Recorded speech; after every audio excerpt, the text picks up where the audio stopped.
राम जी इतने सुंदर थे, ध्यान से सुनना, इतने सुंदर थे राघव सरकार कि दासियां भी काम धाम भूल करके केवल उनको निहारती रहती थी। और वह नन्हे से रामलला हैं, लेकिन वह जब आंखों का संचालन करते हैं, जब वो मुस्कुरा देते हैं, आंख खोलकर किसी दास दासी की ओर देख देते हैं, तो उसका जीवन धन्य हो जाता है। एक महारानी कौशल्या की प्रिय दासी है, ये रामलला के सबसे पास जाने का अवसर इसी को मिलता है। इसकी एक सखी थी, वह सखी के पास जाकर के रोज रामलला के इन बाल सुलभ चेष्टाओं का वर्णन करती थी, रोज सुनाती थी। आज तो ऐसे मुस्कुराए राजकुमार, आज मेरी ओर ऐसे देखे, वो बड़े प्यारे हैं। और जब उस दासी की सहेली इन वर्णनों को रोज सुनती थी तो उसका हृदय भरा था। वह सोचती, काश मुझे भी नन्हे से राघव सरकार के दर्शन हो जाते तो जीवन धन्य हो जाता। लेकिन मैं कहां साधारण सी इस अयोध्या की स्त्री, वहां की दासी की सहेली हूं, मेरी पहुंच भी इतनी नहीं है कि मैं मुख्य द्वार तक पहुंच सकूं, जहां भगवान शिव को दर्शन करने के लिए ज्योतिषी बनना पड़ा हो। अवध आज आगम्य के आवयो, करतल निरख कहत सब गुणगण, शंकर नाम सुहायो। तो जहां भोलेनाथ को इतना श्रम करना पड़े, वहां एक साधारणी दासी कैसे पहुंचकर दर्शन कर पाती। तो रोज वर्णन सुनती। एक दिन इतना चिंतन में डूब गई कि रामलला देखने में लगते कैसे होंगे। आधी रात को उठकर बैठ गई और सोचने लगी, और सोचते सोचते उसकी आंखों से झरझर आंसू गिरने लगे और वो रोने लगी। आधी रात की बेला है, कोई ठाकुर जी को याद करके रोए तो ठाकुर जी की आंखों में नींद कैसे आ सकती है। नन्हे से रामलला की आंख टक से खुल गई। मैया के पास सो रहे थे और नन्हे से रामलला भी रोने लगे। मैया परेशान हो गई, ये आधी रात की बेला में राजकुमार क्यों रोने लगा, इसको कैसे चुप कराऊं। लाख उपाय मां कौशल्या ने करा, लेकिन नन्हे से राघव सरकार चुप नहीं हुए। भागी भागी महाराज दशरथ के पास गई। महाराज दशरथ दौड़ कर आए, नन्हे से राघव लला को अपनी क्रोध में लिया, अपनी गोद में लिया, चुप कराने का भरसक प्रयास करा, लेकिन नन्हे से राघव सरकार चुप नहीं हुए। महाराज श्री दशरथ ने पूछा, ध्यान से देखा, लाला क्या बात है, कुछ इशारा तो करो, कुछ बताओ तो, क्या चाहते हो, इस आधी रात में इतना रो क्यों रहे हो।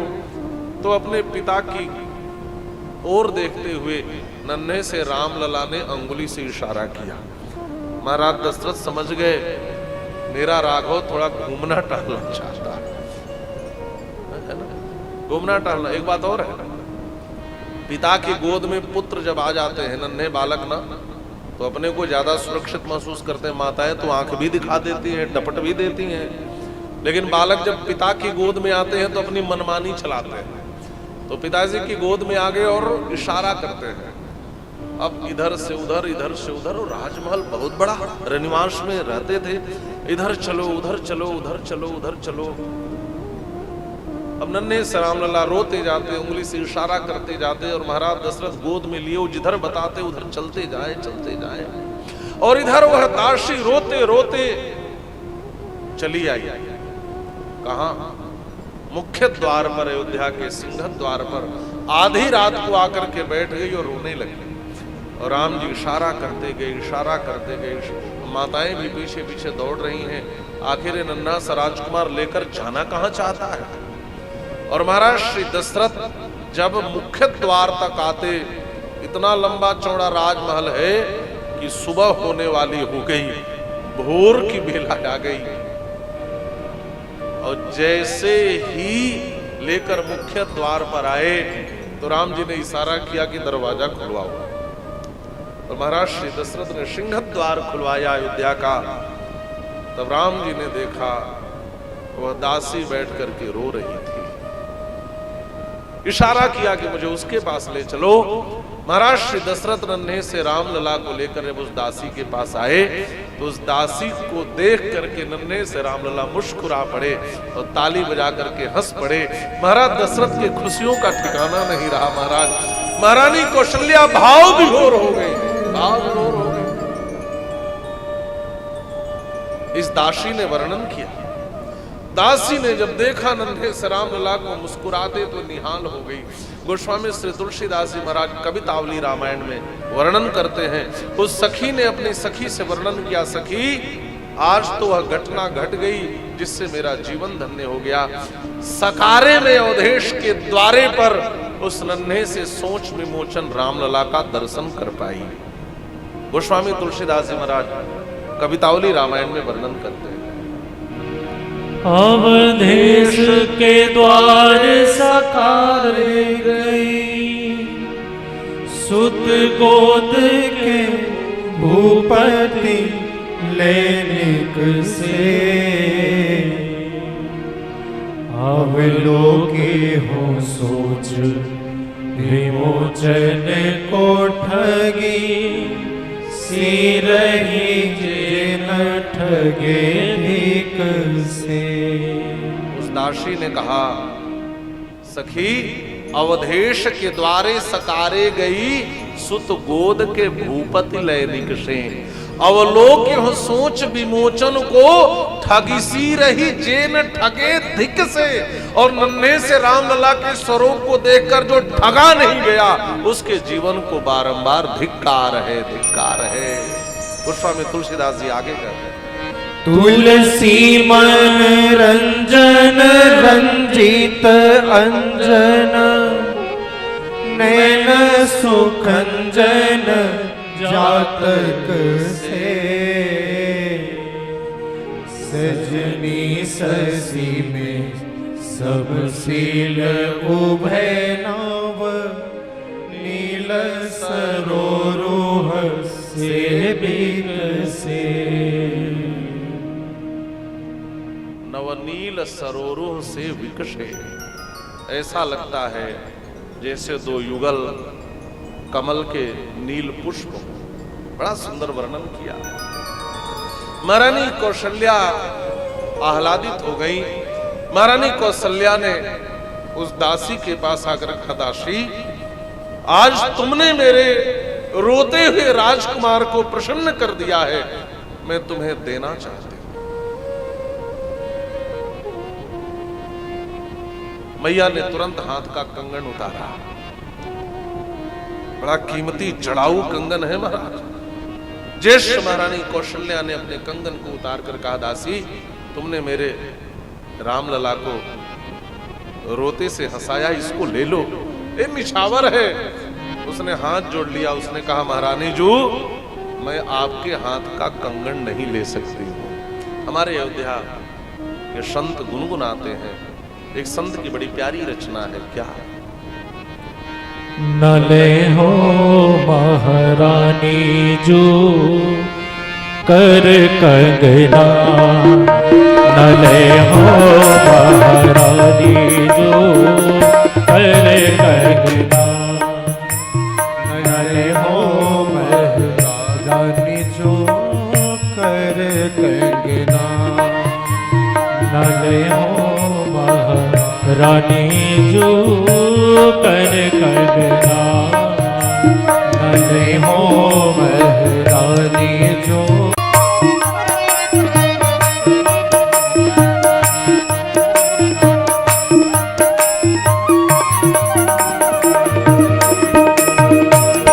बहुत दिनन की आस लगी है, बहुत दिनन की आस लगी है, बहुत दिनन की आस लगी है, बहुत दिनन की आस लगी है।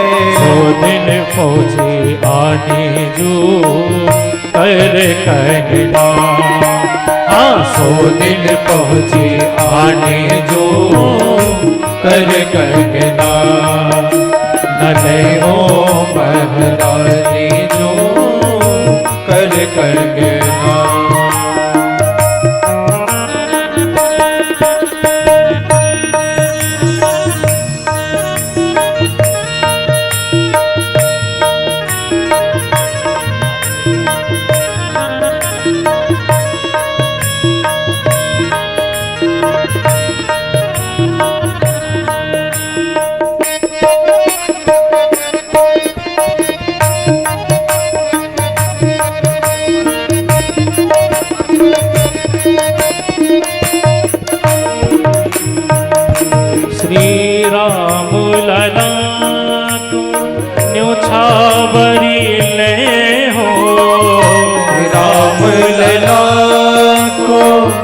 न्योछावर ले हो राम लला को न्योछावर ले हो राम लला को न्योछावर ले हो राम लला को न्योछावर ले हो राम लला को न्योछावर ले हो जो हमरे मन जाने जो कर कंगना जो हमरे मन माने जो कर कंगना नले हो महारानी जो कर कंगना नले हो महारानी जो कर कंगना हरि हो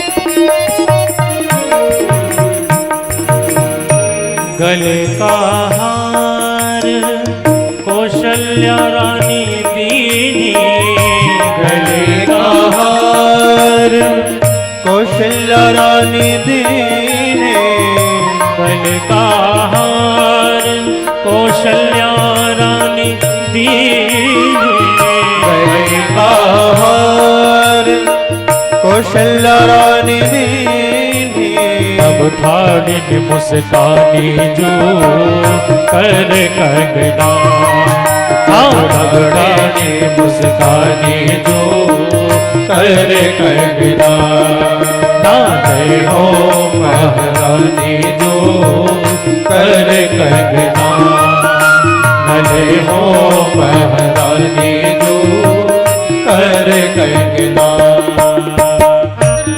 मैया कौशल्या ने हाथ का कंगन दिया, दासी ने नहीं लिया। अंत में महारानी कौशल्या ने कहा, सुनो, मैं तुम्हें अपने गले का सबसे कीमती हार दे रही हूं। तुमने मेरे राम लला को आज हंसाया है, इसको ले लो।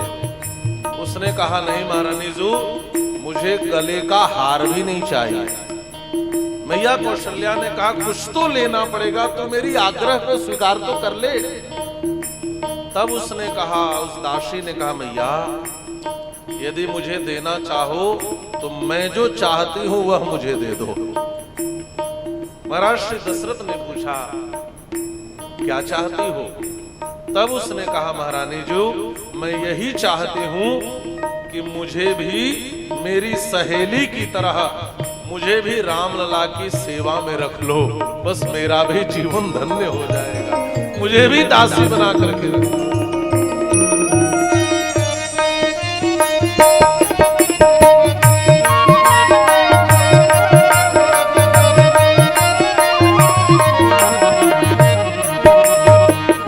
रामदास की आस यही है, रामदास की आस यही है, रामदास की आस यही है, रामदास की आस यही है, रामदास की आस यही है,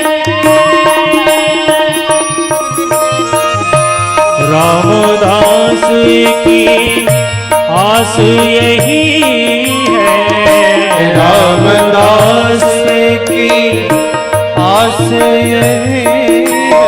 टहल टहल मन माने जो कर कंगना, महल महल मन माने जो कर कंगना, नाले हो महारानी जो कर कंगना, भले हो महारानी जो कर कंगना, कर कंगना हो, कर कंगना, कर कंगना हो, कर कंगना, नाले हो महारानी जो कर कंगना, नाले हो महारानी जो कर कंगना, नाले हो महारानी जो कर कंगना, नाले हो महारानी जो कर कंगना। रामदास की आस यही है, महल टहल महारानी जो न लइहो महारानी जो कर कंगना। महल टहल, टहल माने सेवा, मुझे महल में सेवा का मौका दे दो। आज रामलला रो रहे थे तो मुझे देखकर हंस पड़े, और कल फिर रोएंगे तो कौन हंसाएगा। इसलिए महारानी जू आप तो मुझे रामलला की टहल में रख लो, माने रामलला की सेवा में रख लो। महाराज दशरथ ने कहा दासी तुम्हारी नौकरी पक्की, आज से तुम हमारे रामलला की खास दासी बनकर के रहोगी। उसका भी जीवन धन्य हो गया।